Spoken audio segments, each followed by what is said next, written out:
الحمد لله الحمد لله رب العالمين،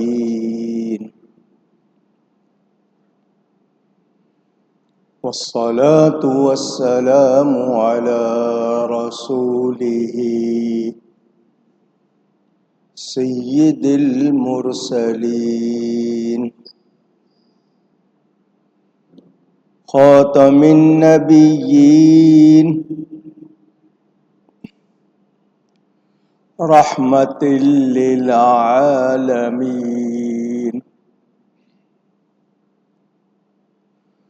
سيدنا ومولانا محمد رسول رب العالمين،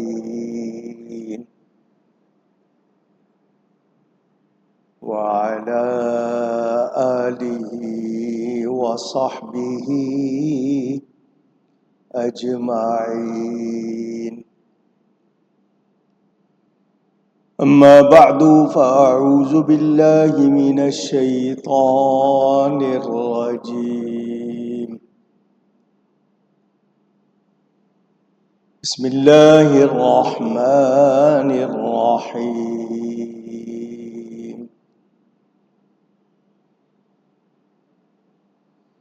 ووصينا الإنسان بوالديه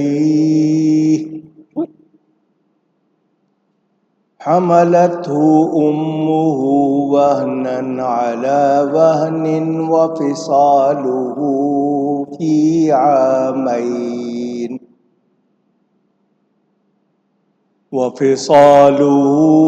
في عامين أن اشكر لي ولوالديك إلي المصير.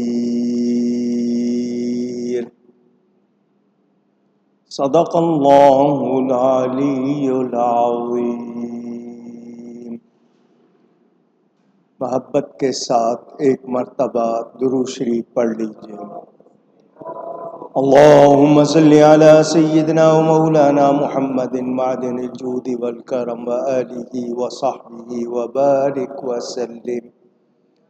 الصلاة والسلام علیک یا رسول اللہ، الصلاة والسلام علیک یا حبیب اللہ، الصلاة والسلام علیک یا رحمة للعالمین، وعلى آلك وأصحابك يا شفيع المذنبين.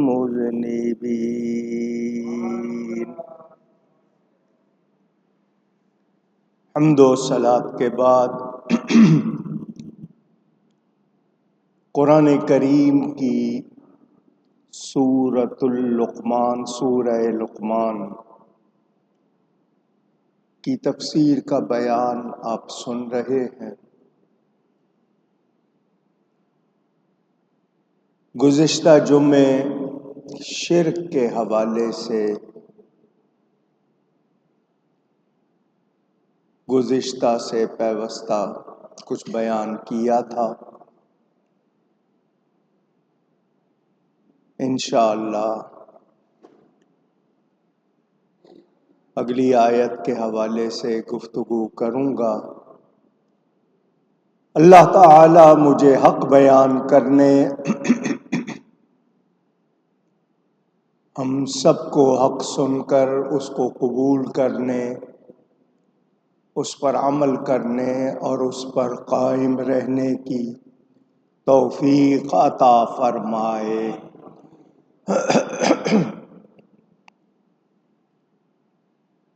اب سن چکے حضرت لقمان کے بارے میں.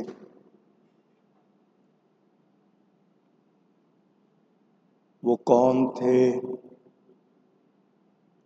اور اللہ نے ان کو حکمت عطا فرمائی، اس کا حکمت کا بیان بھی آپ کو سنا چکا۔ انہوں نے اپنے بیٹے کو نصیحت کی کہ اللہ کا کسی کو شریک نہ کرنا، بے شک شرک بڑا ظلم ہے۔ اس حوالے سے کچھ باتیں آپ کی خدمت میں پیش کر چکا ہوں، ایک دو باتیں مزید۔ ٹیکنالوجی کے اس زمانے میں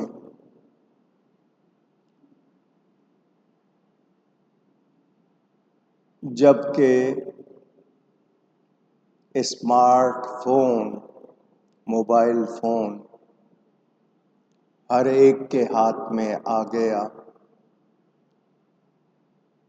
ایپس اس میں کتنی ڈال دی گئیں بچوں تک، اور ان کے ذریعے ان کی ذہن سازی کا مطلب ان کے ذہن کو کس طرف لگانا چاہ رہے ہیں وہ اس میں لگے ہوئے ہیں۔ مسلمان کہلانے والے ہی کچھ لوگ دوسروں کے ایجنٹ، آلۂ کار بن کر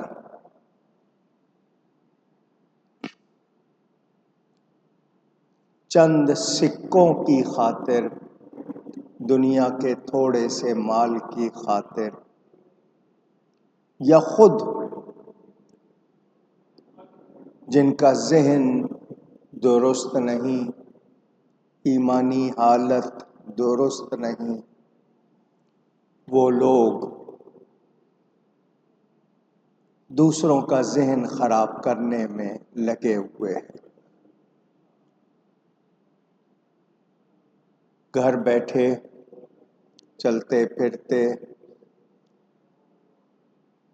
کوئی جملے ٹک ٹاک کے نام پر، ویڈیو کلپ کے نام پر، ویلاگ کے نام پر بناتے ہیں، سوشل میڈیا پر ڈال دیتے ہیں، گند پھیلا دیتے ہیں،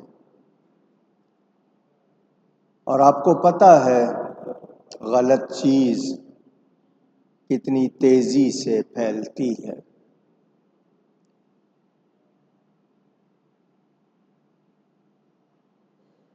میرے حوالے سے بھی طرح طرح کی باتیں کی جا رہی ہیں، ویڈیو کلپ بنائے جا رہے ہیں، آواز چڑھانا۔ میں جو بول رہا ہوں اسی طرح بولتا نظر آؤں گا، مگر میری آواز بنا کر اپنے الفاظ چڑھانا، اوور وائس یا وائس اوور، پتہ نہیں جو بھی کہتے ہیں، یہ سازشیں بھی ہو رہی ہیں۔ غلط لفظ، غلط جملے چڑھا کر لوگوں کو بدگمان کرنا، میرے بارے میں غلط رائے بنانے کے لیے یہ سازشیں بھی ہو رہی ہیں۔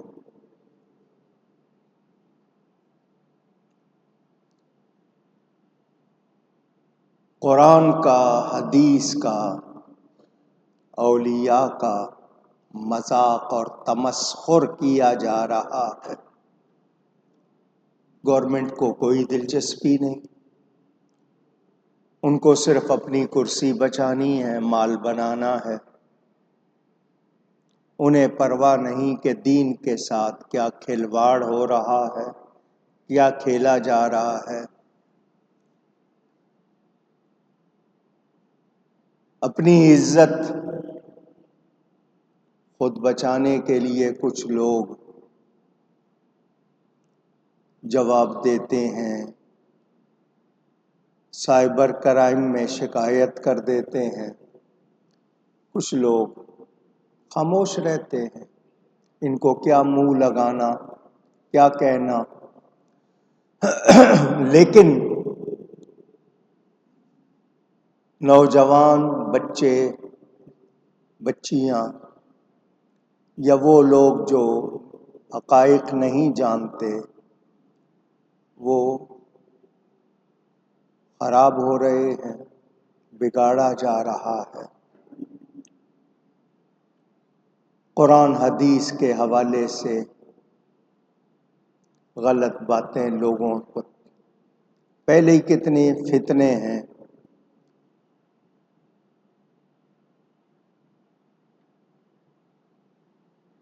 ایسے میں صحیح بات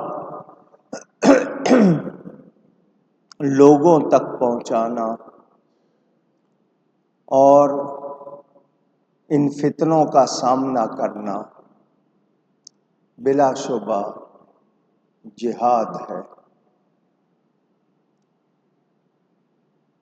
معاشرے میں گند کس حد تک، عقیدے بھی خراب کیے جا رہے، کردار بھی بگاڑے جا رہے، کلچر، ثقافت، پہننا، اوڑھنا، بولنا، تہذیب، ادب، آداب، شرم، حیا، سب کچھ مٹایا جا رہا ہے۔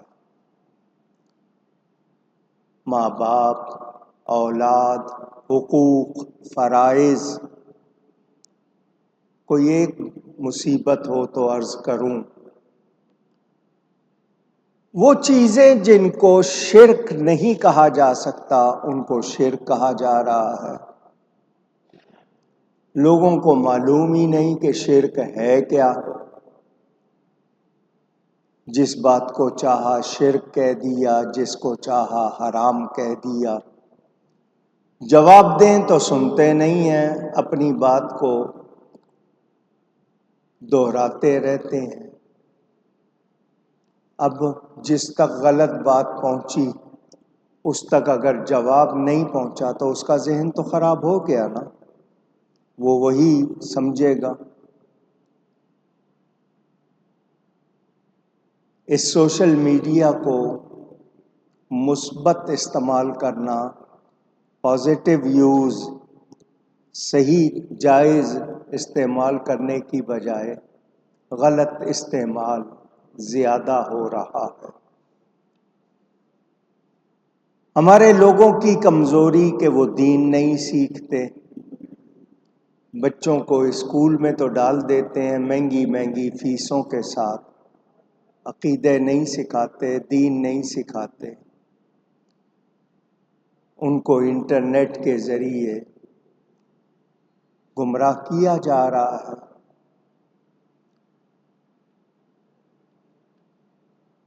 دو ہی صورتیں ہیں، یا چپ ہو جائیں یا جواب دیں، تو جواب تو دینا ہے۔ نہیں دیں گے، برائی پر خاموش رہیں گے تو مجرم بن جائیں گے۔ حق بات کو پھیلانا ضروری ہے۔ گند ڈالنا اسلام کے دشمنوں کا، غیر مسلموں کا طریقہ، صفائی پیش کرنا اور حق واضح کرنا اللہ تعالیٰ کی سنت۔ قرآن ہمارے سامنے ہے، حدیث ہمارے سامنے ہے۔ جن لوگوں کو لفظ دین کے معنی معلوم نہیں، مذہب کے معنی معلوم نہیں، مسلک کے معنی معلوم نہیں، وہ لوگ آج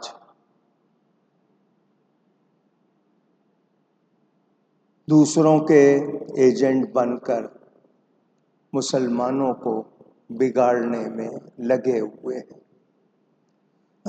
سامنے آ کر بات کرنے کی ہمت نہیں ان میں، جواب سننے کی تاب نہیں ان میں۔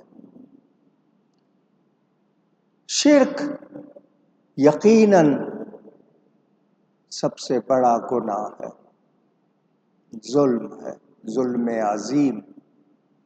مگر شرک کی تعریف کیا ہے؟ شرک کہتے کس کو ہے؟ شرک، بدعت، حرام، ناجائز، یہ ان کو معلوم نہیں، جس کو چاہتے ہیں کہہ دیتے ہیں، اور پھر وہی سب کچھ خود کرتے نظر آتے۔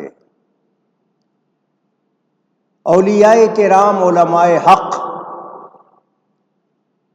مشرکوں کو مسلمان بنانے میں لگے رہے۔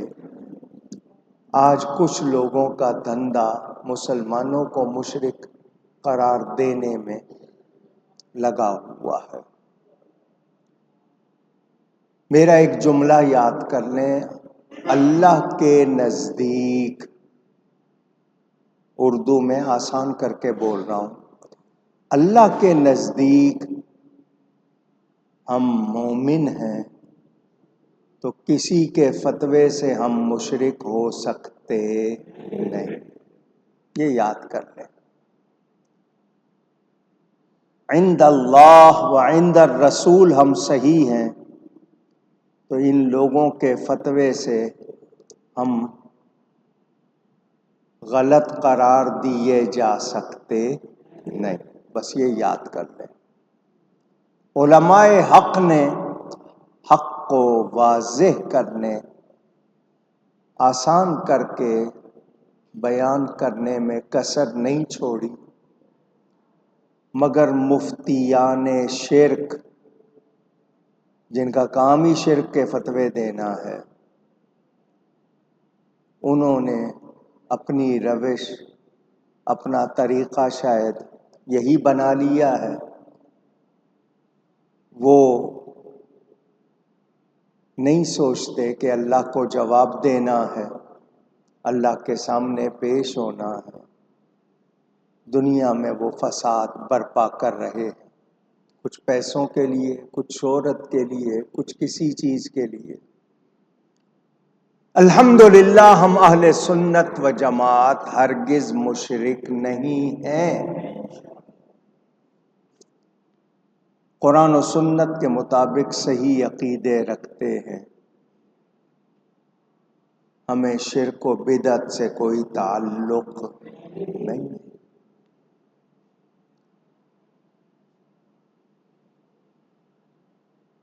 اس حوالے سے آپ کو کئی مرتبہ بہت سی مثالیں دے کر سمجھایا۔ ایک طرف کہتے ہیں اللہ کے سوا کسی سے نہ مانگو، ایک طرف کہتے ہیں اللہ کے سوا کسی کو نہ پکارو۔ غیر اللہ سے مانگنا، غیر اللہ کو پکارنا، وہ کہتے ہیں شرک ہے۔ پھر خود بھی یہی کر رہے، ہر ایک سے مانگتے ہیں، ہر ایک کو پکارتے ہیں۔ جس چیز پر اللہ کے سوا کسی کا نام آ جائے وہ حرام ہے۔ دکان پر اپنا نام، گاڑی پر اپنا نام، سامان پر اپنا نام، غلط باتیں کر کے مسلمانوں کو بہکانا، غلط قرار دینا، ان لوگوں کا وتیرہ ہے۔ وہ سمجھتے ہیں شاید وہی جانتے ہیں۔ الحمدللہ ہم اہل سنت و جماعت قرآن و حدیث کو مانتے ہوئے، جانتے ہوئے صحیح عقیدے رکھتے ہیں۔ میں نے آپ کو ایک بات اور بتائی تھی، ولایت، ولی ہونا، ولی اللہ ہونا، ولایت اللہ کا انعام ہے، اللہ کا انعام ہے، اور انعام دشمنوں کو نہیں دیا جاتا۔ اللہ نے جتنے ولی بنائے سارے سنی بنائے، یہ ہمارے سچے ہونے کی بہت بڑی دلیل ہے۔ دوسروں کے ہاں آپ کو اور بہت سے لوگ نظر آ جائیں گے، ولی اللہ نظر نہیں۔ نماز کی ہر رکعت میں سورہ فاتحہ پڑھتے ہوئے آپ کہتے ہیں اہدنا الصراط المستقیم، مجھے سیدھا راستہ چلا۔ کون سا راستہ؟ صراط الذین انعمت علیہم، ان لوگوں کا راستہ جن پر انعام ہوا، احسان ہوا، اکرام ہوا۔ غیر المغضوب علیہم ولا الضالین، جن پر غضب ہوا، جو گمراہ ہوئے، ان کا راستہ نہ چلا۔ تو انعام یافتگان کون ہیں؟ انبیاء ہیں، صدیقین ہیں، شہداء ہیں، صالحین ہیں۔ اب حضرت داتا گنج بخش، حضور غوث پاک، خواجہ غریب نواز، بابا فرید، یہ سارے صالحین ہیں یا نہیں ہیں؟ تو ان لوگوں کے رستے پر چلنے کی تو ہم دعا کرتے ہیں، اور انہی کے حوالے سے یہ لوگ شرک کی باتیں کرنے لگ جائیں۔ میں نے آپ کو تقریباً ان کے ہر اعتراض کا جواب دیا ہے، مگر انہوں نے ماننا نہیں۔ میرا مقصد آپ کے ذہن کو شک سے بچانا، آپ کے عقیدے کو صحیح رکھنا، اس لیے میں وضاحت کرتا ہوں۔ قرآن نے واضح کیا اللہ تعالی شرک کو معاف نہیں فرمائے گا، باقی جو چاہے معاف کر دے گا۔ تو شرک سے بچنا ضروری ہے، مگر شرک ہے کیا، شرک کس کو کہتے ہیں، یہ جاننا بھی ضروری۔ انہوں نے جو شرک کی فہرست بنائی ہوئی ہے، یہ مفتیان شرک نے، اس کو دیکھیں تو کوئی بھی شرک سے بچ نہیں سکتا، خود وہ بھی نہیں بچتے، مگر انہیں ضد ہے، ہٹ درمی، عناد، وہ اپنے اسی طریقے پہ رہنا چاہتے ہیں۔ اللہ ہمیں ان سے، ان کے شر سے، ان کے فتنوں سے بچائے۔ میرے بزرگوں اور دوستوں، اگلی آیت پڑھ رہا ہوں۔ ذکر آ گیا ہے ماں باپ کا۔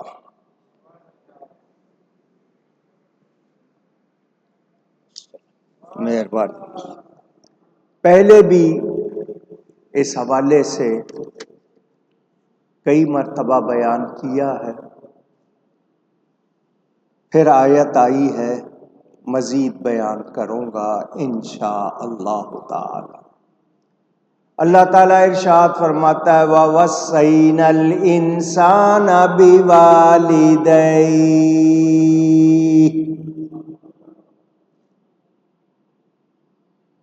اور ہم نے آدمی کو اس کے ماں باپ کے بارے میں تاکید فرمائی۔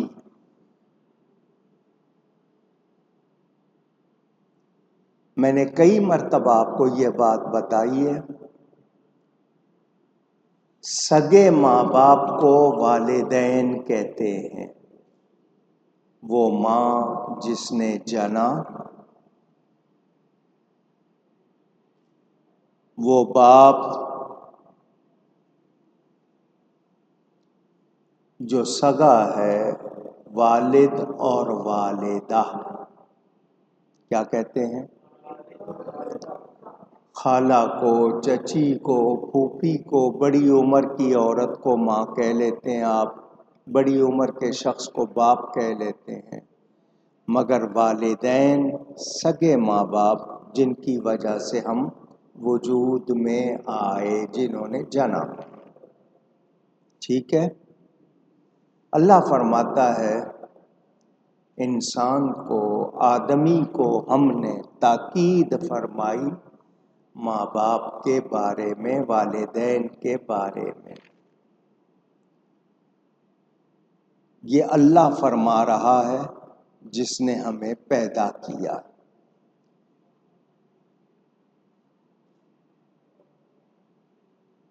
ایمان والو سن لو، جان لو، ماں باپ کی حیثیت، شان، مرتبہ جان لو۔ حملته امه وهنا على وهن وفصاله في عامين۔ آدمی کو تاکید کی، سن آدمی، تیری ماں نے، انسان کی، آدمی کی ماں نے اسے پیٹ میں رکھا کمزوری پر کمزوری جھیلتے ہوئے، تکلیف سہتے ہوئے، درد کے جھٹکے برداشت کرتے ہوئے۔ تو وجود میں آیا ہے، تو پہلے ماں کے پیٹ میں رہا ہے۔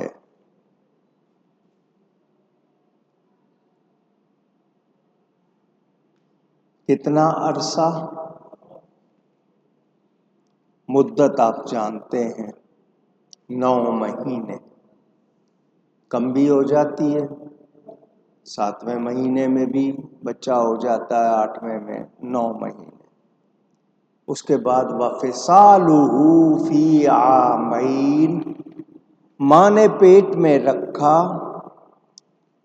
کمزوری پر کمزوری جھیلتے ہوئے، اور پھر دودھ پلایا، اور اس کا دودھ چھوٹنا 2 برس میں ہے۔ 2 برس تک ماں بچے کو دودھ پلاتی ہے۔ ان اشکر لی ولوالدیک، یہ کہ حق مان میرا اور اپنے ماں باپ کا، شکر کر میرا اور اپنے ماں باپ کا۔ یہاں کسی اور کا ذکر نہیں، کسی نبی ولی کا نہیں، اللہ نے اپنے ساتھ کس کا ذکر کیا؟ ماں باپ۔ قرآن پڑھ رہا ہوں، ماں باپ کی خدمت کرنا، اس کو بڑی سعادت مندی کہتے ہیں، یعنی بھلائی کا کام، اچھا کام۔ ماں باپ اگر مسلمان نہ بھی ہوں تو ان کا حق پدری، حق مادری، ماں باپ ہونا، اولاد پر ان کا یہ حق ہے کہ اولاد ماں باپ مسلمان نہ بھی ہوں تب بھی ان کی خدمت کریں گے، ان کی ضرورت، زندگی کے مسئلے میں کھانا پینا، صحت، پہننا اوڑھنا، اس کا خیال رکھیں گے۔ حمل، پریگننسی، اس میں عورت کن مرحلوں سے گزرتی ہے وہی جانتی ہے۔ آپ سنتے ضرور ہیں مگر آپ پر وہ چیز بیتتی نہیں ہے۔ پھر زندگی موت کا سوال بنتا ہے جب وہ بچہ جنمتی ہے۔ ڈلیوری کا ٹائم عورت کی زندگی موت کا مرحلہ ہو جاتا ہے۔ کتنی تکلیف اٹھاتی ہے اور پھر کتنی تکلیف سے وہ جنمتی ہے۔ ماں کا حق باپ سے زیادہ ہے، ماں کا حق باپ سے زیادہ ہے۔ باپ نے مال سے بچے کو پالا ہے، ماں نے اپنے خون سے پالا ہے۔ علماء نے تفصیل بتائی، حق خدمت ایک ہے، حق خدمت، اور ایک ہے حق تعظیم، حق اطاعت، کہنا ماننے کا حق، اور دوسرا خدمت کرنے کا حق۔ حق خدمت ماں کا زیادہ ہے، حق اطاعت باپ کا زیادہ ہے۔ فرما برداری کا حق باپ کا زیادہ ہے۔ اسی لیے میرے نبی پاک صلی اللہ علیہ وسلم کا ارشاد، جنت تمہاری ماؤں کے قدموں کے نیچے ہے، عورت کے قدموں کے نیچے نہیں۔ جب وہ ماں بنتی ہے پھر اس کو یہ درجہ ملتا ہے۔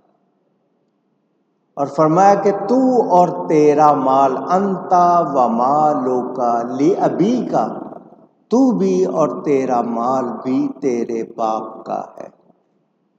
ارشادات موجود ہے۔ بچے کو دودھ پلانے کی مدت 2 سال ہے۔ کتنی؟ اس کے بعد دودھ نہ پلایا جائے۔ جہاں 30 شہر، کوئی اگر کہے کہ قرآن میں تو 30 مہینے کا ذکر آیا ہے، تو وہاں حمل کے 6 ماہ بھی اس میں شامل کیے گئے۔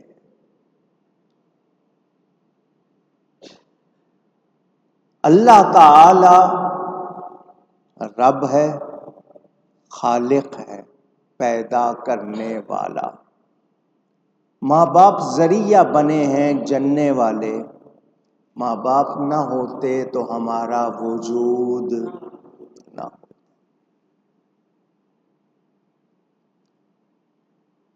کتابوں میں حضرت لقمان کے حوالے سے لکھا ہے کہ ان کی بیوی اور بیٹا واللہ عالم مسلمان نہیں تھے۔ حضرت لقمان نے ان کو نصیحت کی، سمجھایا، وہ مسلمان ہو گئے۔ انہیں شرک سے بچنے کی انہوں نے تلقین کی، واضح و نصیحت فرمائی۔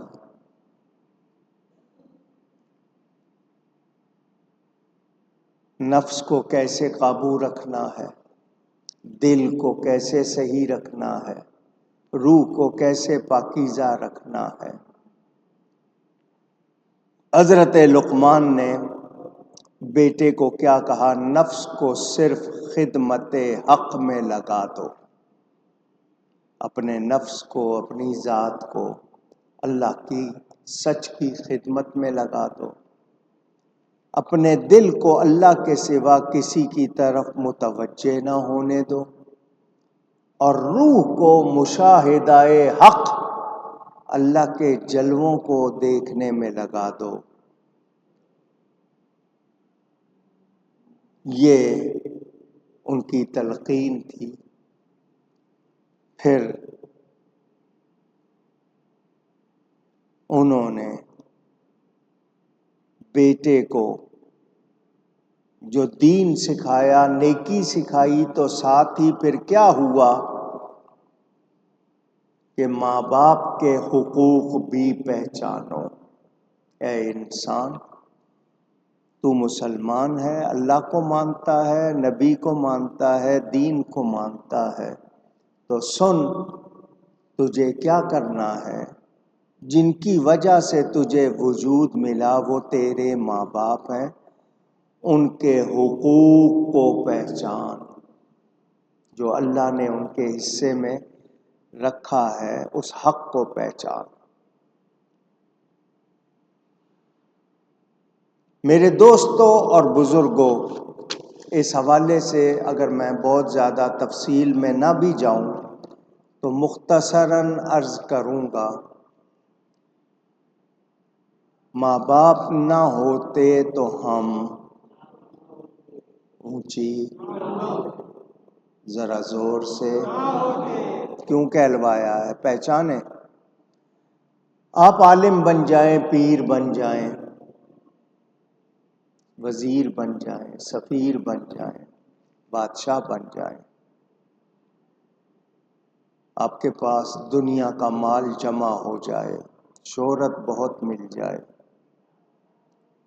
قابلیت بہت مل جائے، وجود نہ ہوتا تو یہ سب کچھ ہوتا؟ تو وجود کن کی وجہ سے ملا ہے؟ ماں باپ کی وجہ سے۔ تو ماں باپ کا حق ادا ہو سکتا؟ اونچی کہیے گا نہیں۔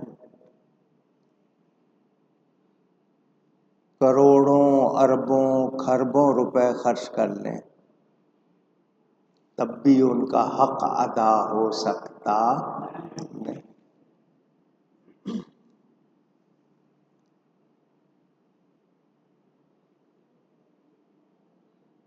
عدم سے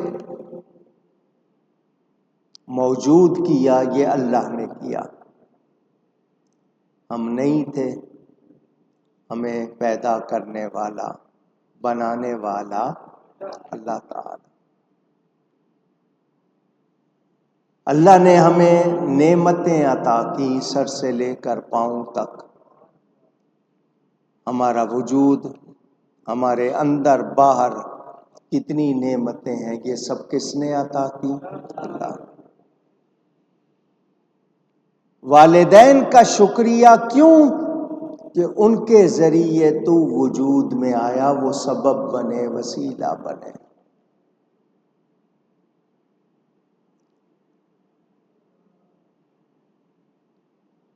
ماں باپ نعمت قرار دیے گئے،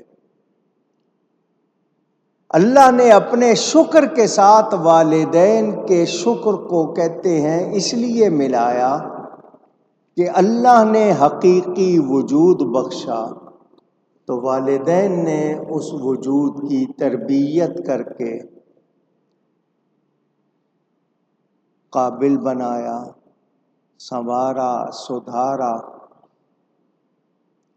یہ حقیقی اور مجازی کے معنی میں بھی لیا گیا کہ حقیقی وجود اللہ کی وجہ سے ملا، مجازی طور پر والدین کے۔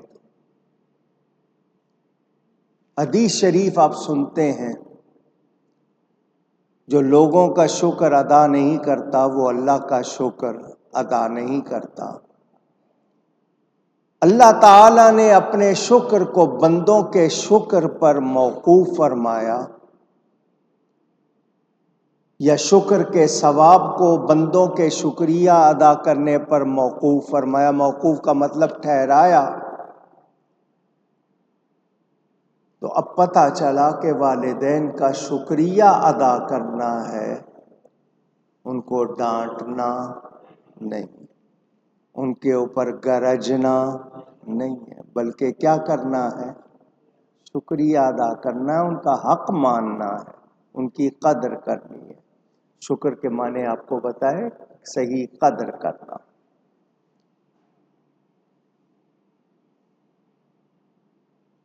یہاں ایک مسئلہ بیان کیا گیا کہ استاد کا شکریہ والدین کے شکریہ پر فوقیت، فوقیت کا مطلب برتری رکھتا ہے۔ لیکن آج کل استادوں کے گریبان پکڑنا یا ان کے ساتھ بدسلوکی عام نظر آتی ہے۔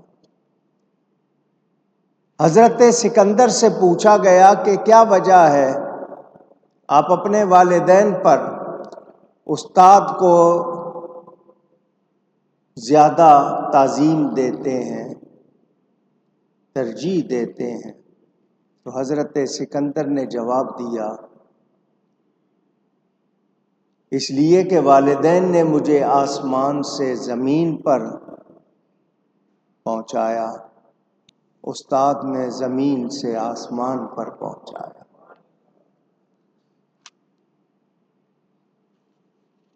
والدین کی وجہ سے میں دنیا میں آیا، اس دنیا میں رہ کر میں جنت کے یا آسمان کے یا اونچائی کے قابل ہوا تو استاد کی وجہ سے ہوا۔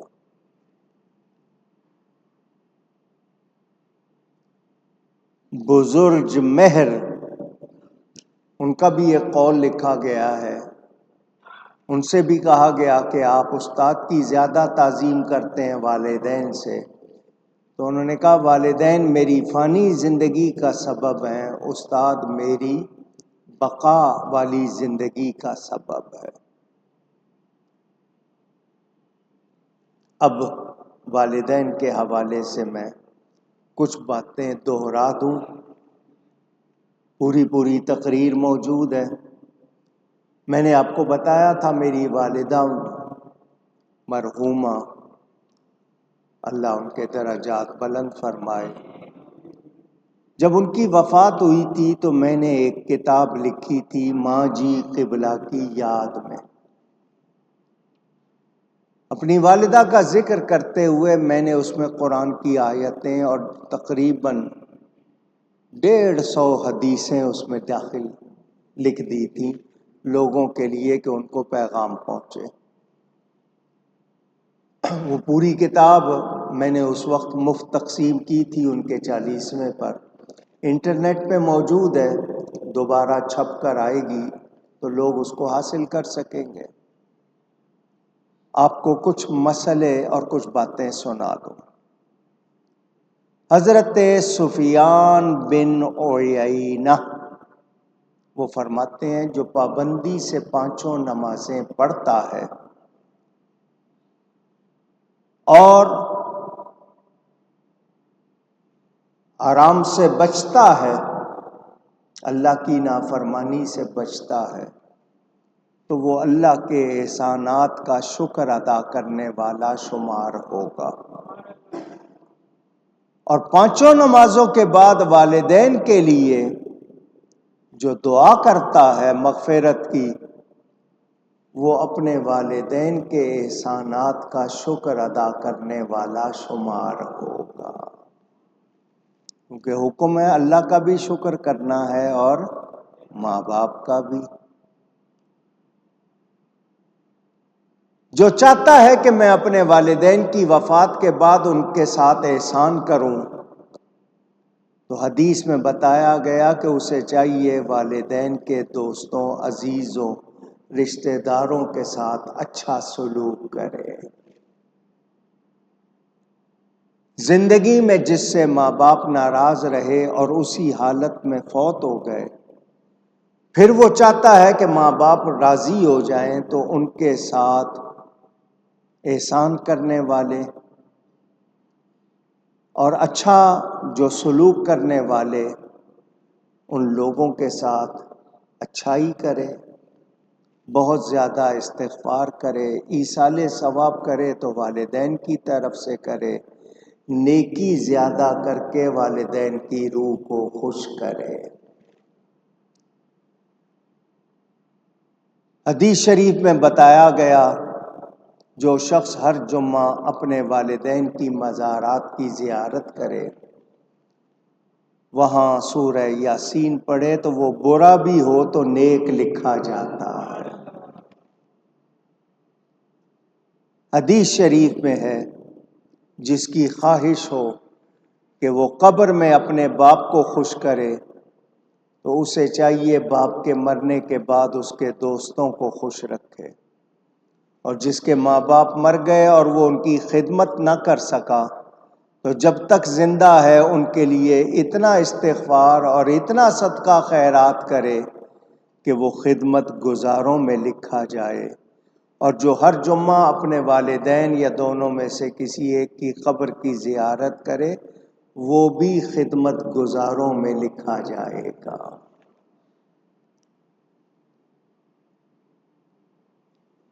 تفسیر روح البیان میں ایک حدیث شریف نقل کی گئی ہے کہ جو شخص جمعرات کا دن گزار کر مغرب اور عشاء کے درمیان، جب سورج جمعرات کا غروب ہو جائے، اسلام میں رات پہلے وہ جمعہ کی شب شروع ہو جاتی ہے، مغرب اور عشاء کے درمیان 2 رکعتیں پڑھے اور فاتحہ کے بعد 5 مرتبہ سورہ فاتحہ کے بعد 5 مرتبہ آیت الکرسی، 5 مرتبہ سورہ اخلاص، 5 مرتبہ سورہ فلق، 5 مرتبہ سورہ ناس، معوذتین یعنی تینوں آخری قل پڑھے، اور ان کا ثواب اپنے ماں باپ کی روح کو بخشے، تو گویا اس نے اپنے ماں باپ کو راضی کر لیا، اگرچہ دنیا میں ناراض کیا ہو مگر ان کے لیے ایسا کرے۔ اللہ تعالی اس 2 رکعت کے صدقے اسے صدیقین شہداء کا ثواب عطا فرمائے گا۔ پتہ کیا چلا؟ ماں باپ کو راضی کرنا ضروری ہے، راضی کرنا، راضی رکھنا ضروری ہے۔ انسان پر والدین کا نان، نفقہ اور لباس، نان کہتے ہیں روٹی پانی کو، نفقہ ان کا ضروری خرچ، اور لباس واجب ہے اگرچہ وہ کافر ہوں۔ اسی طرح ان کے ساتھ احسان، مروت، ان کی خدمت اور ان کی زیارت ضروری ہے، لیکن وہ کفر پر یا گناہ پر کوئی آپ کو کہیں کوئی کام تو وہ ہرگز ان کا مانا جا سکتا نہیں۔ اگر اس کے والدین اس کو کفر یا شرک یا گناہ پر مجبور کریں تو پھر ان کی زیارت بھی ضروری نہیں۔ اگر کسی کے والدین اسے کفر کی عبادت گاہ، مندر، چرچ، گردوارہ میں جانے کا حکم دیں تو ایسا حکم مانا جا سکتا نہیں، اس لیے کہ کفر کی اعانت کے معنی مدد کرنا، اعانت میں خدمت کرنا وہ بھی گناہ ہے۔ ہاں، ماں باپ وہاں گئے ہوں اور آپ سے کہیں کہ مجھے آ کر لے جاؤ، تو وہاں سے واپس لانا ہو سکتا ہے، لے جانا نہیں۔ مثلاً کہے کہ مجھے چرچ میں چھوڑاؤ، نہیں جائیں گے، مجھے گردوارے میں مندر میں چھوڑاؤ، نہیں، وہ کہ وہاں سے واپس لے آؤ تو واپس لائیں گے، لیکن وہاں لے جائیں گے نہیں۔ ماں باپ کو اگر وہ مومن نہیں ہے دین کی باتیں سنائے، دین کی طرف لانے کی کوشش کرے، پیار سے، بھلائی کے ساتھ۔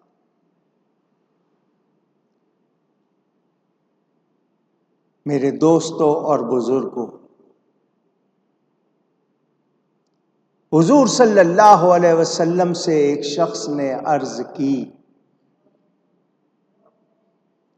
میری والدہ بوڑھی ہو گئی، یہاں تک کہ وہ چل پھر بھی نہیں سکتی، میں اسے کھلاتا ہوں، پلاتا ہوں، اسے بٹھاتا ہوں، صاف کرتا ہوں، دھوتا ہوں پاؤں وغیرہ، کیا میں نے اس کا حق ادا کر دیا؟ آپ نے فرمایا ہرگز نہیں، بلکہ صرف 100 میں سے ایک حق بھی ادا ہو تو یہ تیرے لیے بھلائی ہوگی۔ تو جتنا بھی کر لے پوری طرح اس کا حق ادا ہو سکتا نہیں۔ عرض کی حضور اس کی کیا وجہ ہے کہ میں اس کو اٹھاتا ہوں، بٹھاتا ہوں، دھوتا ہوں، کھلاتا ہوں، پلاتا ہوں، اس کا خیال رکھتا ہوں، پھر بھی اس کا حق ادا نہیں، تو اس کی وجہ کیا ہے؟ حضور نے فرمایا تیری والدہ نے تیری خدمت اس لیے کی کہ تیری عمر بڑھے، عمر دراز ہو، اور تو اس لیے خدمت کرتا ہے کہ پتہ نہیں یہ کب مرے گی، لیکن تو نے اس کی خدمت کی ہے تو اللہ تجھے خالی نہیں رکھتا، تجھے پھر بھی ثواب دیتا، حالانکہ جتنا تیری ماں نے تیری خدمت کی ہے تو نے اس میں سے کچھ بھی نہیں۔ میرے دوستوں اور بزرگوں، شیخ سعدی لکھتے ہیں ایک نوجوان نے ماں سے منہ موڑا تو ماں کا دل، درد مند دل، آگ سے جل گیا۔ بیچاری سے اور تو کچھ نہ ہو سکا، گہوارہ لائی اور کہا جھولا کہ بے رحم اور عہد فراموش تو روتا رہتا تھا، کمزور تھا، چھوٹا تھا، تو ساری ساری رات نہیں سوتا تھا، میں تیری وجہ سے جاگتی رہتی تھی، تکلیف برداشت کرتی تھی، تجھے بہلانے سلانے خوش کرنے کی کوشش کرتی تھی، گہوارے میں جھولے میں تجھے اپنا حال درست کرنے کی بھی طاقت نہیں تھی، تو خود سے مکھیاں بھی نہیں ہٹا سکتا تھا، تو وہی ہے کہ ایک مکھی تیرے پہ بیٹھ جاتی تھی تو چیخ پڑتا تھا، لیکن اب تو بڑی طاقت کا مالک ہے، ابھی وقت آنے والا ہے تو قبر کے گڑھے میں جائے گا، اس وقت بھی تجھے چونٹیاں ہٹانے کی طاقت نہیں ہوگی، پھر تیری آنکھیں کہاں سے چمکیں گی جب تیرے دماغ کی چربی کیڑے کھا جائیں گے، تو اندھے کی طرح راستہ نہیں دیکھ رہا، جبکہ وہ کنویں میں گر پڑے تو اسے کہیں سے راستہ دکھائی نہیں دیتا، سن اگر تو شکر بجا لائے گا تو سمجھ کہ تو آنکھ والا ہے، ورنہ تو بھی اندھا ہے۔ ماں باپ کے سامنے اکڑنے والوں، ماں باپ کو آنکھیں دکھانے والوں، ماں باپ کو رلانے والوں، ماں باپ کو تنگ کرنے والوں، سوچو ابھی موقع ہے، ہوش میں آ جاؤ۔ حضرت فاروق اعظم رضی اللہ تعالی عنہ فرماتے ہیں کہ میں نے رسول اللہ صلی اللہ علیہ وآلہ وسلم سے سنا کہ آپ نے فرمایا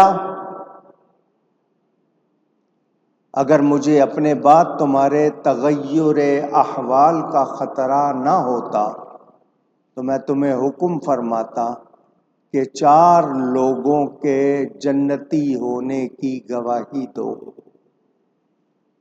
پہلی وہ عورت جو اللہ کی رضا کی خاطر اپنے شوہر کو مہر معاف کر دے اور شوہر اس سے راضی ہو، زبردستی نہیں، خود سے وہ کہہ دے کہ میں نے معاف کیا اور شوہر اس بات سے خوش ہو جائے تو اس کے لیے فرمایا۔ دوسرا بڑا عیالدار، زیادہ بچوں والا، جو اپنے کنبے کی معاش کے لیے جد و جہد کرے اور انہیں حلال رزق کھلائے۔ تیسرا گناہ سے توبہ کرنے والا، اور توبہ میں ایسا پکا کہ اس گناہ کے ارتکاب کا آئندہ سوچے بھی نہیں، ارادہ بھی نہ کرے، بلکہ اس سے ایسی نفرت ہو جیسے بچے کا دودھ چھڑا کر اس کو پھر ماں پستان پیش کرے تو وہ پستانوں کو منہ نہ لگائے۔ یہ 3 لوگ ہو گئے۔ چوتھا فرمایا ماں باپ کا خدمت گزار۔ اندازہ کریں۔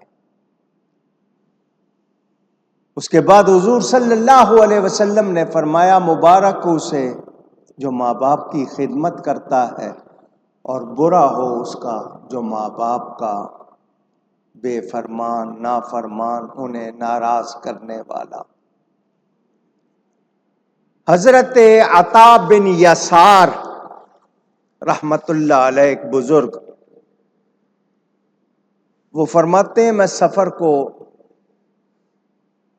بعض لوگوں کو جو سفر میں تھے ان کو میری ملاقات ہوئی تو انہوں نے بتایا کہ ہم سفر میں ایک جھونپڑی میں، ایک خیمے میں ٹھہرے، رات کو اس جھونپڑی میں، خیمے میں گدھے کی آواز آتی تھی، جیسے گدھا چیختا ہے۔ صبح ہو گئی، انہوں نے جھونپڑی والی، خیمے والی بی بی سے پوچھا کہ کیا تمہارے ہاں کوئی گدھا ہے؟ ہم ساری رات گدھے کی آواز سنتے رہے ہیں، کیا وجہ ہے؟ بڑھیا نے کہا میرے پاس کوئی گدھا نہیں ہے، یہ میرے بیٹے کی آواز ہے، میرے، اس لیے کہ اس دن ایک دن مجھے گدھا کہہ دیا تھا، میں نے اللہ کی بارگاہ میں بیٹے کے لیے بد دعا کر دی کہ یا اللہ اس کو گدھا بنا دے، اس نے مجھے گدھا کہا ہے۔ جب سے وہ مرا ہے اس کی قبر سے ہر رات ایسی ہی آواز آتی ہے۔ سن رہے ہیں؟ پوچھا ہے میں نے آپ سے۔ اسی لیے ماں باپ کو کہتے ہیں، ماں باپ کو ایسی نوبت پہ نہ پہنچاؤ کہ وہ کوسنے لگ جائیں، وہ کوستے ہیں، کبھی قبولیت کا وقت ہوتا ہے۔ اسی تفسیر روح البیان میں حضرت وہب سے مروی کہ جب حضرت نوح علیہ السلام کشتی سے باہر تشریف لائے تو کچھ دیر آرام کیا۔ نیند کی حالت میں ان کا جو کپڑا تھا، جو اوڑھا ہوا تھا، وہ کہیں سرک گیا، ہٹ گیا تھوڑا سا، تو ان کا بیٹا جس کا نام حام ہے، 3 بیٹے حضرت نوح کے، سام، حام اور یافس، تو ان کا جو بیٹا حام تھا وہ ہنسنے لگ گیا، اٹھ کر بجائے باپ کے کپڑے کو ٹھیک کرنے کی بجائے ہنسنے لگ گیا۔ جب آپ کے بیٹے سام اور یافس کو معلوم ہوا، وہ آئے، انہوں نے آ کے اپنے باپ کا جو وہ کپڑا تھا درست کر دیا۔ نوح علیہ السلام جب نیند سے جاگے تو ان کو یہ ساری بات بتائی گئی۔ آپ نے وہ بیٹا جو جسم تھوڑا سا ننگا ہونے پہ ہنس پڑا تھا، اس کا نام حام، اس کے بارے میں کہا اے اللہ تیرے جسم کو تبدیل کر دے۔ نوح علیہ السلام نے اس کے لیے یہ دعا کی، وہ اسی وقت سیاہ فام بن گیا، گورے سے کالا ہو گیا۔ کہتے ہیں یہ سارے کالے اسی کی اولاد ہیں۔ میرے دوستوں اور بزرگوں،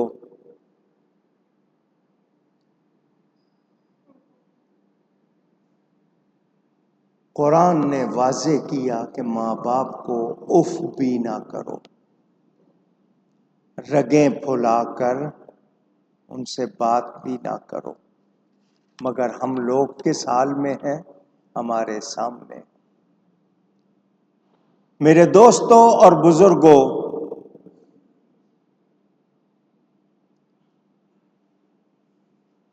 میں نے آپ کو یہ حدیث شریف سنائی تھی، اگر نہیں سنی ہے تو سن لیں دوبارہ۔ بیہقی شریف میں شعب الایمان میں حدیث موجود، اللہ کے آخری نبی، کونین کے والی، ہمارے پیارے نبی پاک صلی اللہ علیہ وسلم فرماتے ہیں میں عشاء کی نماز پڑھ رہا ہوتا اور میں نے سورہ فاتحہ پڑھ لی ہوتی، میری ماں ہوتی اور میرا نام لے کر مجھے آواز دیتی، میں نماز چھوڑ کے ماں کی بات سننے جاتا۔ نبی فرما رہے، نبی پاک صلی اللہ علیہ وسلم۔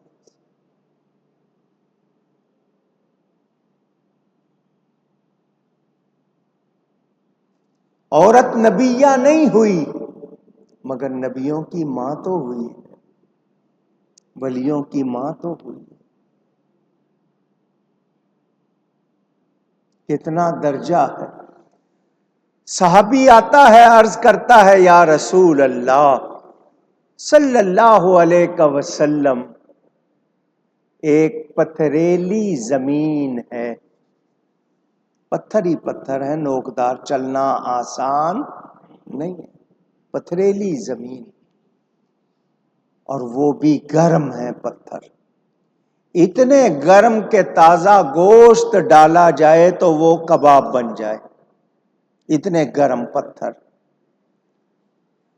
ایسی زمین پر میں اپنی والدہ کو اپنی پشت پر، پیٹھ پر، کندھے پر بٹھا کر 6 میل چلا. میرے پاؤں زخمی ہوتے رہے، مجھے تکلیف ہوتی رہی، میں نے ماں کو تکلیف نہیں ہونے دی، اتنی سخت تکلیف اٹھائی، 6 میل تک چلا ہوں ماں کو اٹھا کر. کیا میں نے اپنی ماں کا حق ادا کر دیا؟ حضور صلی اللہ علیہ وسلم سے صحابی پوچھ رہے. میرے پیارے نبی پاک صلی اللہ علیہ وآلہ وسلم جواب دیتے ہیں، جب تو ماں کے پیٹ میں تھا اور تیری وجہ سے اس کو درد کے جھٹکے لگتے تھے، شاید، کیا لفظ کہا میں نے؟ پھر کہیے گا. شاید، پرہیپس، کسی ایک جھٹکے کا بدل ہو گیا ہو، شاید.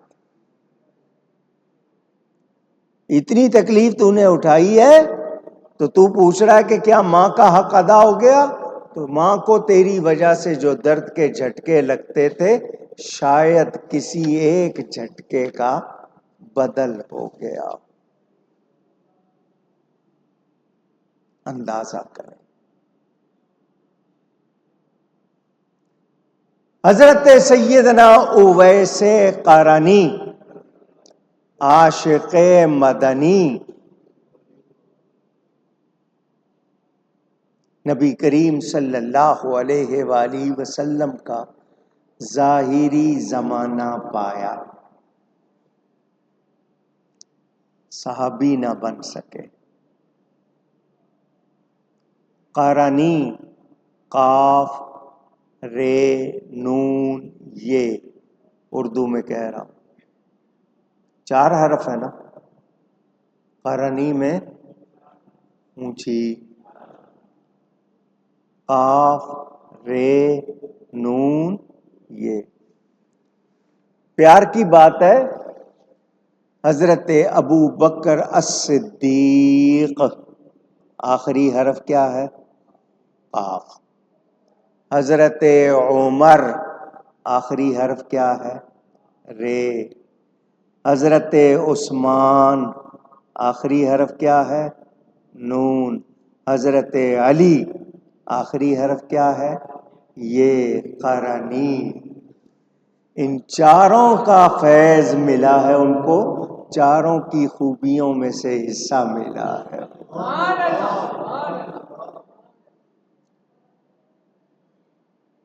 قرنی، میرا زمانہ، حضور نے فرمایا خیر القرون قرنی، میرا زمانہ بہتر سب سے. تو ان 4 حروف کو لیں تو ان 4 کا زمانہ بھی حضور کا زمانہ ہے. اشارہ ایسے ہی محبت. ان کی والدہ تھیں، بوڑھی تھیں، ان کی خدمت میں لگے رہے. نبی پاک ظاہری طور پر زمین پر موجود. ماں سے کہا حضور سے ملا ہوں، انہوں نے کہا تم جاؤ گے، میرا پیچھے کون خیال رکھے گا؟ نابینا ماں، بوڑھی ماں، کون مجھے دیکھ بھال کرے گا؟ ماں کی خدمت میں لگے رہے، حضور کی زیارت نہ کر سکے. حضور یمن کی طرف منہ کر کے فرماتے تھے مجھے ادھر سے محبت کی خوشبو آتی ہے. حضرت عمر، حضرت علی رضی اللہ عنہما سے فرمایا تم میرے اس یار سے ملو گے جب ملو اس کو میرا جبہ دینا اور اسے کہنا میری امت کے لیے دعا کرے. ماں کی خدمت. سلطان العارفین حضرت سیدنا تیفور بن عیسیٰ حضرت بایزید بسطامی، رات کا وقت، سردی کا موسم، ماں نے آنکھ کھلی، کہا بیٹا مجھے پانی پلاؤ. اٹھے، مٹکا گھڑا دیکھا تو اس میں پانی نہیں ہے. رات کے وقت پڑوسیوں کو اٹھانا مناسب نہ سمجھا، کنویں سے پانی لینے گئے. پانی لے کے آئے، ماں کے سرانے پہنچے، ماں سو چکی ہے. ساری رات کھڑے رہے، ماں کو جگایا نہیں. تہجد کے وقت جا کے ماں کی آنکھ کھلی، دیکھا بیٹا پانی لیے کھڑا ہے، سردی سے ہاتھ جم گئے. بیٹا کیوں کھڑے ہو؟ اماں جان آپ نے پانی مانگا تھا، گھر میں نہیں تھا، کنویں سے لینے گیا، لے کے آیا، آپ سو چکی تھی. ماں نے بیٹے کی اس خدمت پر دعا کی، یا اللہ اسے ولیوں کا بادشاہ بنا دے. سلطان العارفین، اولیاء میں بہت اونچا مقام. اندازہ کریں کتنا درجہ، کتنا مرتبہ. باپ کے حوالے سے بھی، ماں کے حوالے سے بھی. فرمایا باپ جنت کے دروازوں میں بیچ والا دروازہ ہے، اگر اس کو کھو دیا تو کوئی اور دروازہ نہیں ملے گا.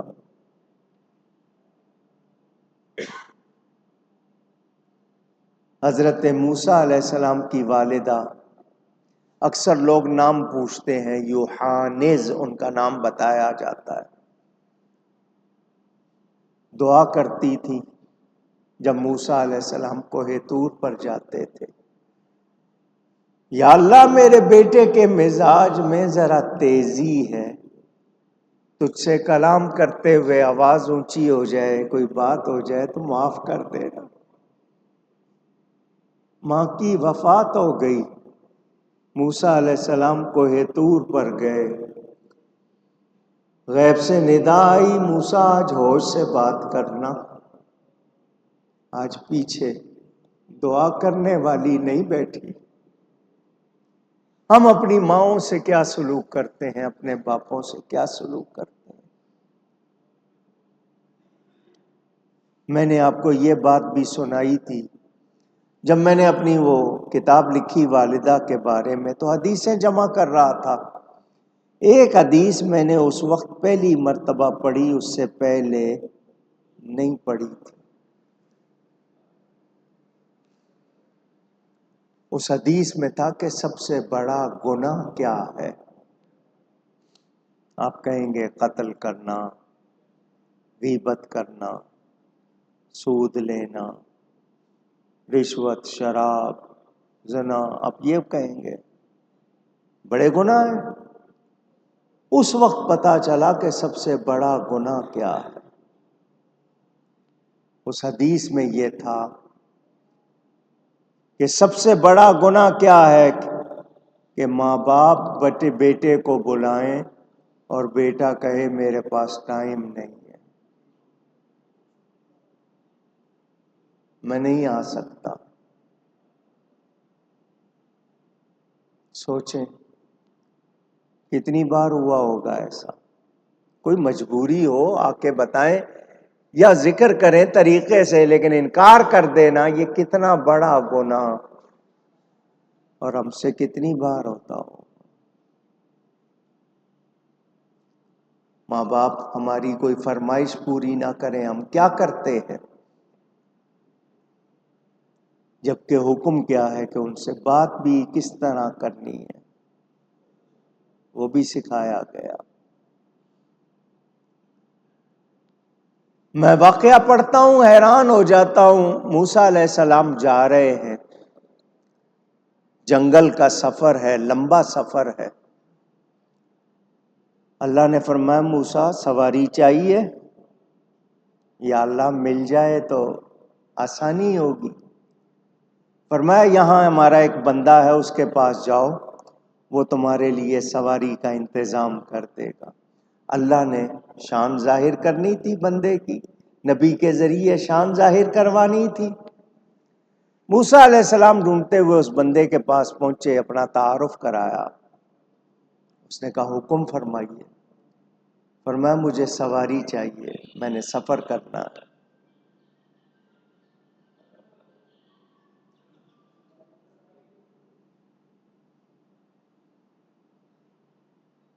بہت شکریہ، آپ نے مسجد میں موسیقی بچائی۔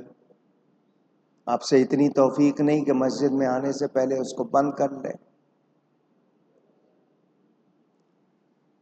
موسیٰ علیہ السلام نے تعارف کرایا، مجھے سواری چاہیے۔ اس بندے نے بادل کو انگلی سے اشارہ کیا، بادل کا ٹکڑا نیچے آ گیا اور کہا یہ اللہ کے نبی موسیٰ علیہ السلام ہے، جہاں جانا چاہتے ہیں ان کو پہنچاؤ۔ اور حضرت موسیٰ سے عرض کی اس پہ سوار ہو جائیے، یہ آپ کو پہنچائے گا۔ آج سوشل میڈیا پہ مذاق اڑانے والے کہیں گے انگلی کے اشارے سے بادل نیچے آیا، کیا باتیں کر رہے ہو؟ سائنس کی ہر بات کو مان لیں گے، یہ اپنی بنائی ہوئی مشینوں کے ہر فعل کو مان لیں گے۔ روحانیت کی ان کو ہوا نہیں لگی، اس لیے نہیں مانیں گے۔ موسیٰ علیہ السلام اس بادل پر بیٹھے، وہ بادل اڑنے لگا۔ اللہ کی بارگاہ میں عرض کی یا اللہ اس بندے کو یہ شان کیسے مل گئی؟ نبی کے ذریعے اس بندے کی شان کو اللہ ظاہر فرما رہا ہے۔ اللہ نے فرمایا موسیٰ اس نے اپنی ماں کی بات کبھی نہیں ٹالی، اپنی ماں کی ہر بات مانتا تھا، نہیں ٹالتا تھا۔ اس کی ماں نے دعا کی یا اللہ میرے بیٹے نے میری بات کبھی نہیں ٹالی، تو اس کی بات نہیں ٹالنا۔ ہم نے اس کی ماں کی دعا قبول کر لی، یہ جیسا کہتا ہے ہم ویسا کر دیتے ہیں۔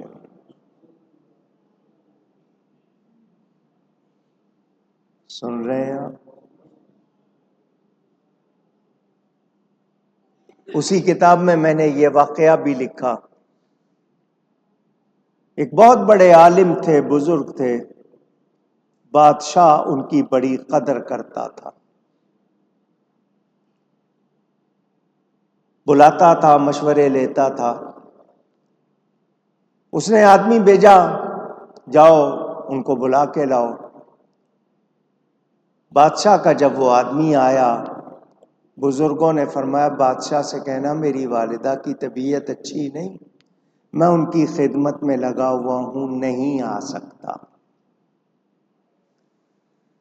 بادشاہ کو جب یہ پیغام ملا، بادشاہ نے سونے کے سکوں کی بھری ہوئی تھیلی بھیجی کہ یہ پیسے لو، اپنی والدہ کے لیے کوئی خدمت گزار ڈھونڈ لو، یہ پیسے بھیج رہا ہوں، تم میرے پاس آؤ، مجھے تم سے کام ہے، اپنی ماں کے لیے کوئی خادم کوئی خادمہ رکھ لو، یہ پیسے دے رہا ہوں۔ ان بزرگوں نے وہ پیسے واپس کرتے ہوئے پیغام دیا بادشاہ کو کہنا جب میں چھوٹا تھا مجھے ماں کی توجہ کی ضرورت تھی تو ماں نے میری خود خدمت کی، میرے لیے کوئی خادمہ یا خادم نہیں رکھا۔ آج میری ماں کو ضرورت ہے، میں خادم خادمہ نہیں رکھوں گا، خود خدمت کروں گا۔ پیغام سن رہے ہیں؟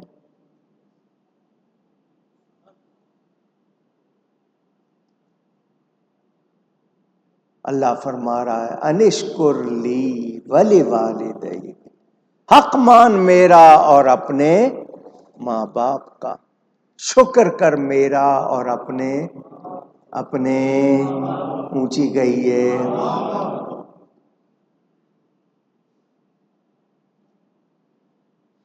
میں پھر ایک بار آپ کو یہ بات بتا دوں، اولاد پر ماں باپ کے 6 یا 7 حق ہیں، حقوق۔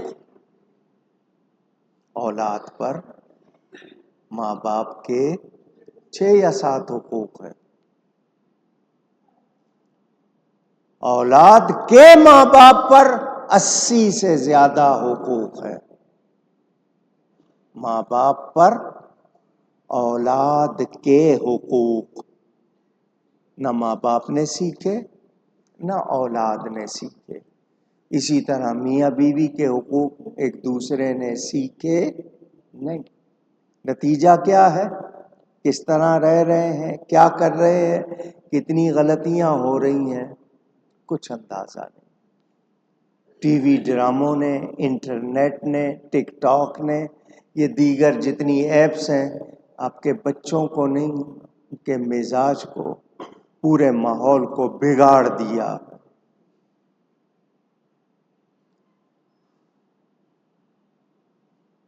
یورپ میں، مغربی دنیا میں، بچہ کوئی کام کرنا چاہتا ہے، ماں باپ نہیں کرنے دیتے تو پولیس والوں نے نمبر دیا ہوا ہے، اس نمبر پر فون کرو، ہم تمہیں آ کے لے جائیں گے، جو تم چاہو گے کروائیں گے. وہ ماں باپ کو پکڑ کے لے جاتے ہیں، بچے کو آزادی دیتے ہیں. وہاں اولاد کا جو حال ہو رہا ہے وہ دیکھ رہے آپ.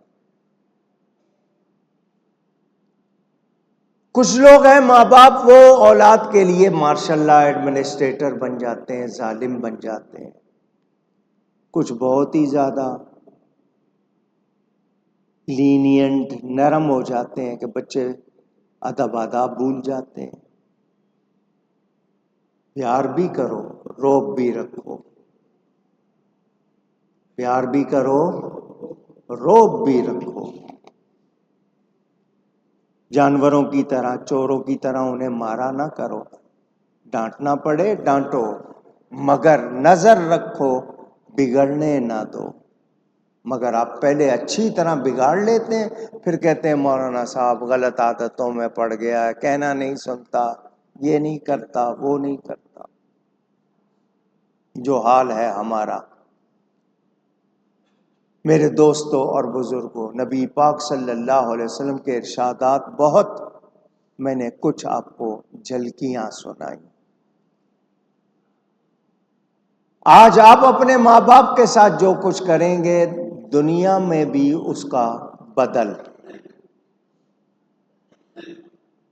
ماں باپ کی نافرمانی، ماں باپ کو تکلیف دینا وہ گناہ ہے جس کا بدل دنیا میں بھی آپ کو ملتا ہے، پکڑ ہوتی ہے، آخرت کا عذاب باقی.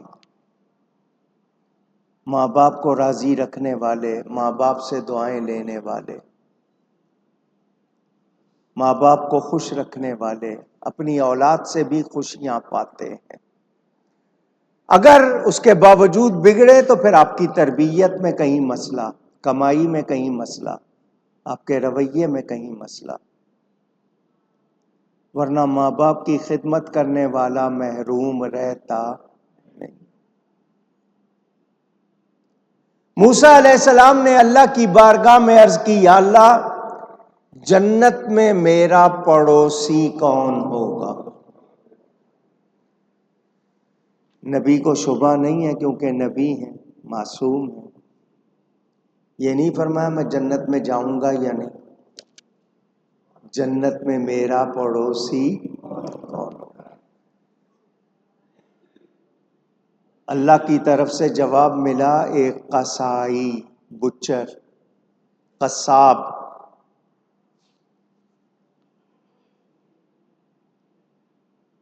یا اللہ قصائی؟ میں ہاں. کون ہے، کدھر ہے؟ اللہ نے بتا دیا. موسیٰ علیہ السلام اس کو ملنے کے لیے سفر کرتے، جنت میں اپنا پڑوسی دیکھنے کے لیے سفر کرتے ہیں. سفر کر کے پہنچے، جا کے اسے دیکھا، اس کی دکان پر گئے. کون سی خوبی ہے اس میں، کون سی نیکی ایسی کرتا ہے؟ بڑے غور سے دیکھ رہے. اسے جا کر کہا کہ میں مسافر ہوں اور ایک دن تمہارا مہمان رہنا چاہتا ہوں.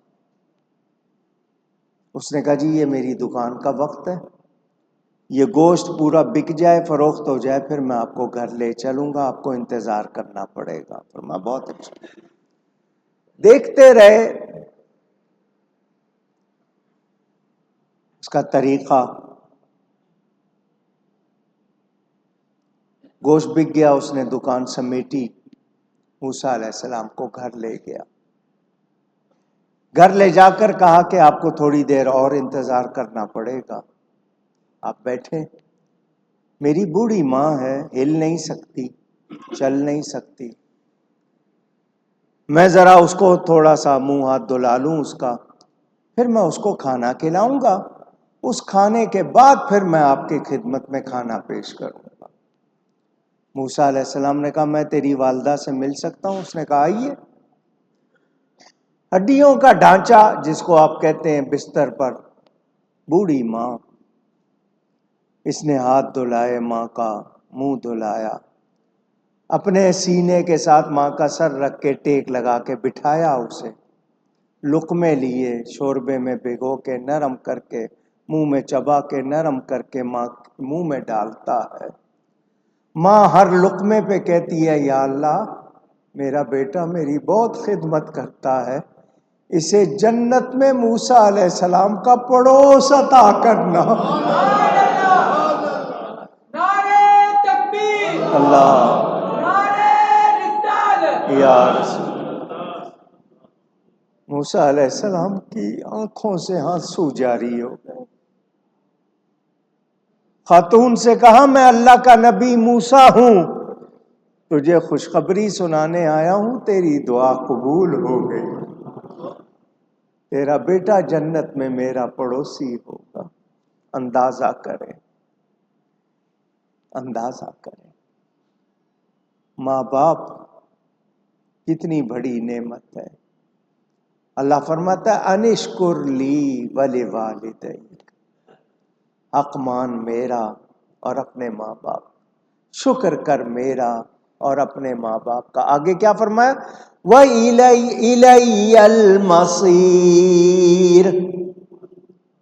آخر مجھی تک آنا ہے، اے بندے لوٹ کے میرے پاس ہی آنا ہے۔ اللہ تعالی توفیق دے کہ ہم اپنے ماں باپ کو راضی رکھیں، اگر وہ چلے گئے ہیں تو اتنی نیکی کریں کہ وہ ہم سے راضی ہو جائیں۔ گفتگو میں کوئی غلطی ہوئی ہو، اللہ تعالی اس کے رسول صلی اللہ علیہ وسلم کی بارگاہ میں توبہ کرتا ہوں۔ وآخر دعوانا ان الحمد للہ رب العالمین۔ دو تین باتیں کرنی ہیں آپ سے، اس لیے توجہ۔ پہلی بات، 2 دن سے مجھے کچھ لوگ واٹس ایپ کے ذریعے میری ایک ویڈیو کلپ بھیج رہے ہیں جس میں میرے لفظ بدل کر میری آواز میں کچھ اور بولا گیا ہے۔ اس کو اوور وائس یا وائس اوور پتہ نہیں کیا کہتے ہیں۔ آپ کے ہونٹ ہلتے ہوئے نظر آئیں گے، مگر جو کچھ آپ بول رہے ہیں وہ آپ کے الفاظ نہیں ہوں گے، وہ جس نے وہ لفظ چڑھائے ہیں اس کے لفظ ہوں گے۔ یہ شرارت لازمی بات ہے، میرا تشخص بگاڑنے کے لیے، میرے بارے میں لوگوں کو بدگمان کرنے کے لیے، دھوکہ دینے کے لیے، اسی طرح کی اور لوگوں کے حوالے سے بھی بنائی گئی ہے۔ امیر اہل سنت کے حوالے سے بنا دی، کسی اور کے حوالے سے۔ لازمی بات ہے یہ بنانے والا کوئی دشمن ہے، مخالف ہے، اس نے جان بوجھ کر ایسا کیا ہے تو بدنیتی سے کیا ہے۔ اب ایسی بات لوگ سن کر یہی سمجھیں گے کہ میں بول رہا ہوں، وہ تو یہی گمان کریں گے، انہیں تو نہیں پتا نا کہ یہ ہر ایک کو نہیں پتا کہ سازش ایڈیٹنگ کی گئی ہے، یہ بنائی گئی ہے۔ ایسے وہ لوگ وہ اور بھی بہت سے لوگ ہیں کرامتوں کے حوالے سے میری تقریروں کے چھوٹے سے کلپ نکال لیں گے، آگے پیچھے کا لفظ ہٹا کر کلپ بنا کر لوگوں کو آگے اس میں دوسرے جس طرح ان کا طریقہ ہے کارٹون بنا دیں، تمسخر کرتے ہیں. تو جتنے بھی ایسا کر رہے ہیں، میں اللہ تعالی پر ان کا معاملہ چھوڑتا ہوں، اللہ ان سے میرا بدلہ لے. وہ منتقم حقیقی ہے. اور ایسے لوگوں کو کہنا چاہتا ہوں، تم دنیا میں رہ کر اس طرح کی شرارتیں کر کے اگر یہ سمجھتے ہو کہ اپنا بھلا کر رہے ہو تو یہ تمہارا بھلا نہیں ہو رہا، تم خود اپنے آپ کو تباہ کر رہے ہو. اور عزت دینے والا، عزت لینے والا کون ہے؟ اللہ تعالی. تمہاری اس طرح کی حرکتوں سے اللہ چاہے گا تو تم میری عزت خراب کر سکتے نہیں، اور اللہ عزت دے گا تو تم بگاڑ سکتے. خاص طور پر میرے حوالے سے یا امیر اہل سنت، امیر دعوت اسلامی کے حوالے سے بنانے سے پتہ چل رہا ہے کہ کوئی بدعقیدہ ہے، دشمن ہے. تو ایسے لوگ اللہ سے ڈریں، اور نہیں ڈرتے ہیں تو اللہ کی پکڑ بہت سخت ہے. ان بطش ربک لشدید. یہ ٹیکنالوجی اور یہ جو چیزیں ایجاد ہو گئی ہیں، ان سے یہ اس طرح کے کھیل کھیلنے والے اللہ سے ڈریں. اور جو لوگ اس طرح کی کوئی بھی چیز دیکھیں وہ بدگمان نہ ہوں، جان لیں کہ آج کل یہ شرارتی ٹولہ کیا کر رہا ہے. باقی رہا کرامتوں کے حوالے سے، انشاءاللہ 14 تاریخ کون سی؟ آج کیا ہے؟ 11. پیر کے دن، اتوار ہوگی، پیر کو عشاء کے بعد بڑی 11ویں کا یہاں جلسہ ہوگا. آپ لوگ اپنے اپنے گھر میں بھی 11ویں کرنا، یہاں بڑی 11ویں کا جلسہ ہوگا. ان تمام باتوں کا انشاءاللہ اس رات آپ کو جواب ایک مرتبہ پھر دوں گا. وہ لوگ جو اس طرح کی حرکتیں کر رہے ہیں انہوں نے ویسے ماننا نہیں ہے، ان کے نصیب میں نہیں ہے. میں نے صرف اس لیے کہ آپ لوگوں کے ذہن میں شک نہ آ جائے، خرابی نہ آ جائے. تو جو لوگ ایسی حرکتیں کر رہے ہیں اللہ سے ڈریں. نہیں ڈرتے تو پھر اپنے انجام کو سوچ لیں، اللہ کی پکڑ سے پھر وہ بچ سکتے. ایک بات. دوسری بات یہ کہ کل جمعرات تھی، 10 تاریخ تھی اکتوبر کی. سپریم کورٹ میں جو ختم نبوت کا مقدمہ تھا اس کا فیصلہ کل آ گیا. 24 جولائی کے فیصلے میں، 27 صفحے کے فیصلے میں جو ججوں نے گند مارا تھا، کفر اور خرابیاں کی تھی، وہ انہوں نے اپنے فیصلے میں جو کل دیا ہے خود ہی ختم کر دی ہے. ان چیزوں کو کل عدم کر دیا ہے. فروری سے لے کر اکتوبر تک اتنا عرصہ انہوں نے پوری قوم کو بے چین کیا. 24 جولائی کے فیصلے میں انہوں نے جو گند کیا، کفر کی اجازت دی، نبی کی توہین کی اجازت دی، قرآن کی تحریف کی اجازت دی، اس پر انہوں نے ابھی تک توبہ نہیں کی ہے، معافی نہیں. قرآن و سنت کے خلاف جو فیصلہ دیا تھا اس پر توبہ نہیں کی ہے. اور اس فیصلے میں ایک چیز چھوڑ دی ہے، باقی چیزیں تو کل عدم کر دی ہیں، مگر جو 4 دیواری کا ذکر تھا اس کو گول کر گئے، اس کا ذکر نہیں کیا. وہ جسٹس منصور علی شاہ کا جو فیصلہ تھا طاہر نقاش کا، وہ گول کر گئے. یہ نہیں لکھا کہ چار دیواری میں بھی ان کو غلط بات جو یہ دین کے خلاف جو قرآن تحریف شدہ یا نبی کی توہین والی کتابیں چھاپنے پڑھنے بانٹنے پڑھانے اس کے منع کے لیے کچھ نہیں لکھا. یہ ان کو لکھنا ہوگا. یہ چیز بھی ان کو ظاہر واضح کرنی ہوگی. باقی جتنی کر دی ہے آپ نے بہت دیر سے کی, بہت تکلیف دی پوری امت کو, بہت پریشان کیا. آپ اس کے لیے معافی چاہیں, لوگوں سے بھی اللہ سے بھی, اور جو آپ نے کفر کیا تھا اس پر توبہ کریں. بہرحال فیصلہ جتنا آیا, تمام وہ لوگ ایمان والے جنہوں نے اس کے لیے محنت کی, کوشش کی, اللہ ان کی کاوشیں قبول فرمائے.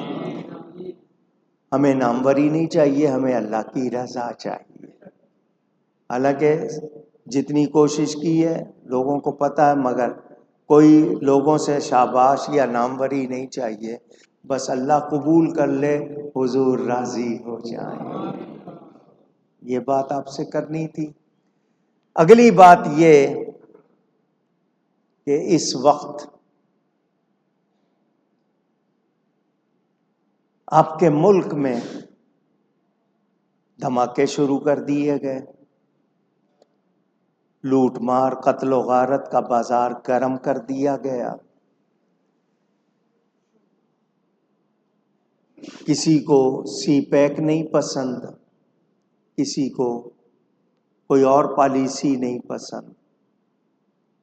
ایجنٹ بن کر دھماکے کرنا مسلمانوں میں, ان کو لوٹ مار کر کے قتل و غارت کر کے خراب کرنا, یہ کیوں ہو رہا ہے؟ اس لیے کہ ہم نے اللہ سے منہ موڑا ہوا ہے, دین سے منہ موڑا ہوا ہے, نبی سے منہ موڑا ہوا ہے. ہم غیروں کو خوش کرنے میں لگے ہوئے ہیں. یہ پاکستان اسلام کے نام پر بنا ہے. یہاں بہاریں آئیں گی, امن آئے گا تو نبی کی غلامی میں آئے گا, نبی کی نافرمانی میں. حکمرانوں کو سود پیارا ہے, اللہ کے دشمن پیارے ہیں. ان کو سود ملے تو خوش ہوتے ہیں. اللہ رسول سے جس کو جنگ کہا گیا یہ اس پہ خوش ہوتے ہیں. تو پھر بتائیں اللہ کو ناراض کر کے ترقی کر سکتے ہیں؟ پورے معاشرے میں گند پھیلا ہوا ہے, بچیوں کے ساتھ اغوا, زیادتی, گھروں میں لوٹ مار, پسند کی شادی نہیں ہو رہی تو ماں باپ کو اور سب کو قتل کیا جا رہا ہے. یہ ساری برائیاں کیوں ہیں؟ اس لیے کہ تم نے اللہ سے اس کے رسول سے وفا نہیں کی. ہوش میں آؤ. اگلی بات یہ کہ ایک مہمان بلایا گورنمنٹ نے, وہ نبی کا بھی گستاخ ہے, صحابہ کا بھی گستاخ ہے, اہل بیت کا بھی گستاخ ہے, یزید کا حامی ہے. اس کو مہمان کے طور پر بلایا, لیکن وہ بھی آ کے اپنا آپ گندا ہی کروا گیا. اس نے اپنا آپ دکھا دیا, ایکسپوز ہوا ہے. ہمارا اس سے کوئی تعلق نہیں ہے. گورنمنٹ کے لیے وہ ہوگا, انہوں نے کوئی اس سے فائدہ اٹھانا ہوگا, وہ جانے. ہم اہل سنت و جماعت ایمان والے اس کو گستاخ مانتے ہیں, اس کو کوئی اسکالر جی نامور عظیم کوئی ایسی بات نہیں. وہ گستاخ ہے, بے ادب ہے. چلا گیا ہوگا شاید, آج کل میں جانا تھا اس نے. بہرحال لوگوں کو اس کی اصلیت معلوم ہو گئی, جتنی باتیں کر گیا ہے وہ بھی آپ کے سامنے. اگلی بات یہ, اگر پورے محلے میں میری آواز جا رہی ہے, ہم نے لاکھوں روپیہ خرچ کر کے سولر سسٹم لگوایا ہے. یہ سولر کی جو پلیٹیں ہوتی ہیں بہت نازک قسم کا کانچ ہوتا ہے, شیشہ گلاس. انہوں نے کہا اس پر گیند نہیں گرنی چاہیے, بال, مگر 14 اگست کو محلے میں لڑکوں نے ہوائی فائرنگ کی ہے اور سولر پلیٹوں میں وہ گولیاں جا کے لگی ہیں۔